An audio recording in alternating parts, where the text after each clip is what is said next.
Hormuz straight की तरह ही world में कुछ ऐसे लोकेशन है जिसका कि जियो स्ट्रेटेजिक इम्पोर्टेंस बहुत ज़्यादा। जियो स्ट्रेटेजिक मीन्स क्या होता है, जियोग्राफी के अंदर कोई ऐसा लैंड मास जिसका इतना इम्पोर्टेंस रहता है किसी पर्टिकुलर एक कंट्री के लिए नहीं, वर्ल्ड के लिए, जिससे उस पर्टिकुलर पॉइंट से, उस पर्टिकुलर ज्योग्राफी से वर्ल्ड डिपेंडेंट रहता है। जैसे कि मान लो आप हॉर्मुज़ है, Hormuz just as a strait, जहाँ से, क्योंकि उसका इम्पोर्टेंस इसीलिए है क्योंकि वो लाई करता है एक ऑयल सप्लाई रीजन के अंदर, और यदि उसको ब्लॉक कर दिया जाता है तो वर्ल्ड के ऑयल सप्लाई बंद हो जाता है।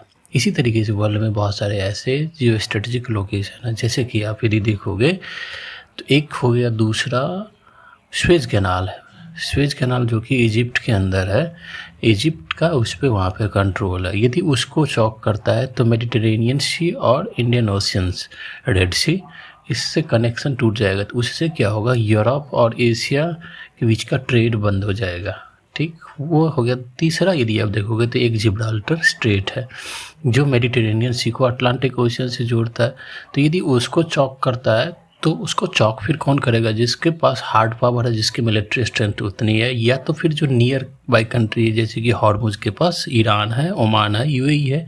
उसी तरीके से यदि जिब्राल्टर को देखोगे तो उसके नज़दीक कौन है, उसके एडजेसेंट में कौन है, स्पेन हो गया, पोर्चुगल हो गया, और अफ्रीका के अंदर मोरक्को है। उसी तरीके से आप देखोगे तो कुछ तीसरा स्टेट यदि आप देखोगे तो एक है इंग्लिश चैनल हो गया, जो कि नॉर्दर्न सी को अटलांटिक ओशियन से जोड़ता है। वो किस कंट्री के बीच में लाई करता है, वो ब्रिटिश और फ्रांस के बीच में लाई करता है वो।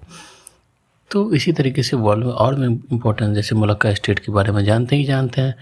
फिर आप अटलांटिक ओशियन में जब आते हैं तो पनामा कनाल का नाम सुने होंगे, जो कनाल जोड़ता है किसको, अटलांटिक को जोड़ता है किससे, पैसिफिक से।